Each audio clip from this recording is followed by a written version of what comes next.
Tory Defence Minister Liam Fox is aptly named for his cunning and lacking in a spine.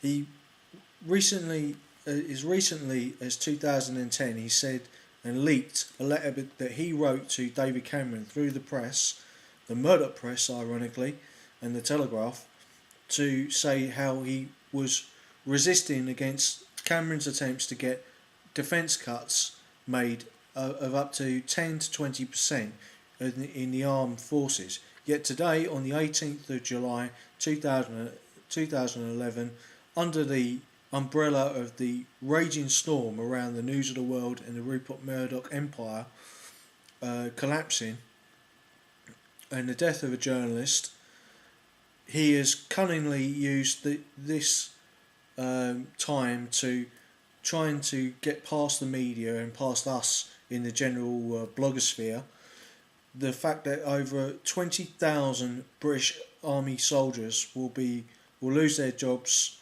and the army will be reduced to 84,000 men of regular soldiers by 2020. This is the smallest the British Army's ever been for over 100 years. Now, during the time of the British Empire, the army of the British Army's standard army was around 100,000 men.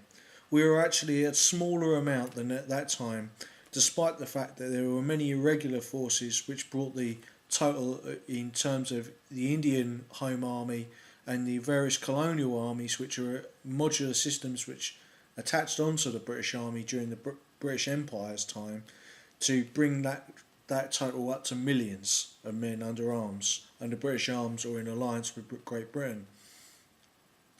Now, what are we to do when the British Lions, the armed forces, are being treated in such a way?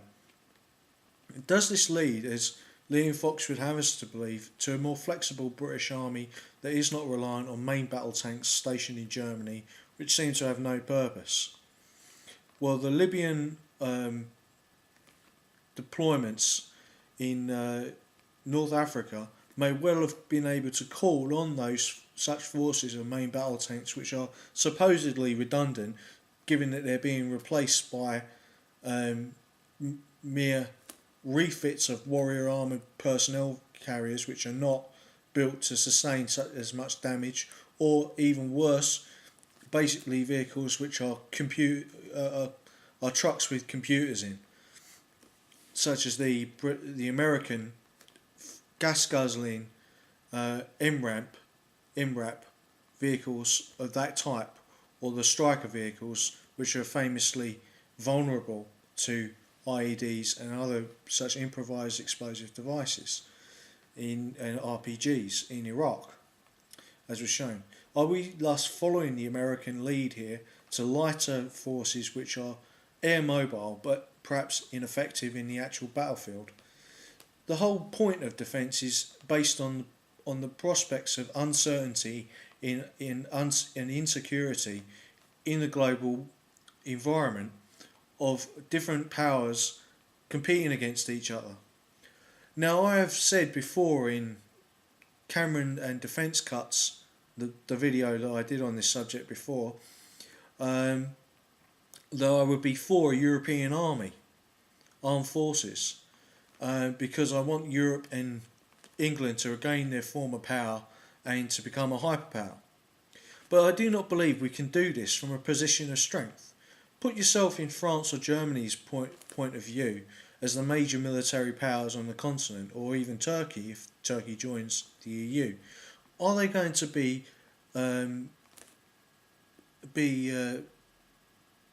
conducive to operating with a humbled British army in partnership with a European army?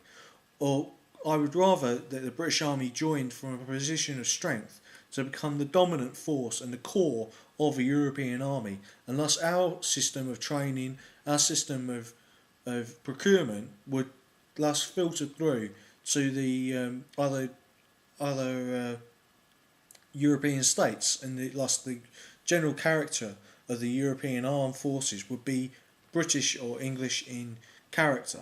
Now, we could learn a lot from the German 5-year military plans and reviews, which are carried on a 5-year basis, or the United States.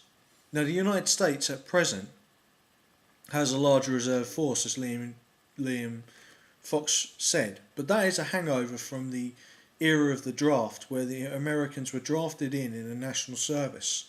Now, I'm not against the idea or concept of a national service, but we cannot simply afford, in terms of modern warfare, to have a conscription force. I would be in favour of a military Keynesian process where over up to 5% or 10% of the population was in the armed forces. This would give the European Union an armed forces of around 30 to 60 million men and women under arms. But let's take the character of Britain as being, in this case, the focus of our discussion. We have a population of nearly 70 million people. Our armed forces are going to be 84,000. Now, it's being done by a politically adept government, in that Liam Fox has left a trap for anyone who criticises the expansive role he plans for the reserve forces. We could be naive and call the reserve forces a dad's army, but that would not be true. I have been in the reserve forces and they are an excellent force, but they have been underfunded maybe. But you cannot rely on them because it says it in the name. It is a reserve force. It is the force of last resort. You don't use it unless you're in a major crisis. And he's trying to cover up the fact that we're in a major crisis and blame it on Labour, as to make the perception that Labour overspent. Well, Labour perhaps underspent on defence, because the defence budget is between 40 and 28 billion pounds in terms of the actual cost of running it. Annual cost of running it is around 40 billion pounds, and the prospect of getting more money in and more procurement in is around 128 billion pounds.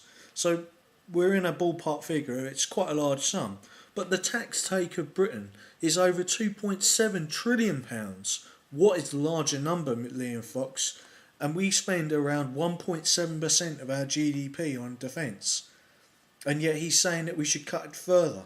It does not make any sense to me that we should do this when we're in at least 3 major conflicts: Afghanistan with the Taliban and Al Qaeda, which is a linked issue, and that is to do with Saudi Arabia and the Saudi and Bin Laden crime families, and also in Libya, and also the residue conflicts which British intelligence and British special forces may still be involved in Iraq, even though we've officially left. We are in a process of a post-Bin Laden world, yes, but Al Qaeda has 5 different platforms to attack us from.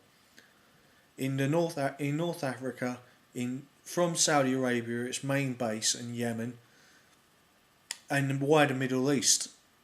We are also coming up to a deadline for the repayment of American debt on the 2nd of August, and if America implodes, then China has captive exports to the United States, which means China could implode and its 5 satellite regions break away because of lack of power from the centre. This means that we could be involved in a wider conflict in what is called Asia's Deadly Triangle, because of the massive investment that Japan, a large military power in itself, as yet officially unarmed, has in China. They would then have to go and move to protect their own production and capital goods. So that's machines that make other machines. In the Far East, this could also spark off a conflict with Taiwan and draw the United States into conflict with China. There is also the prospect that India is in a similar situation.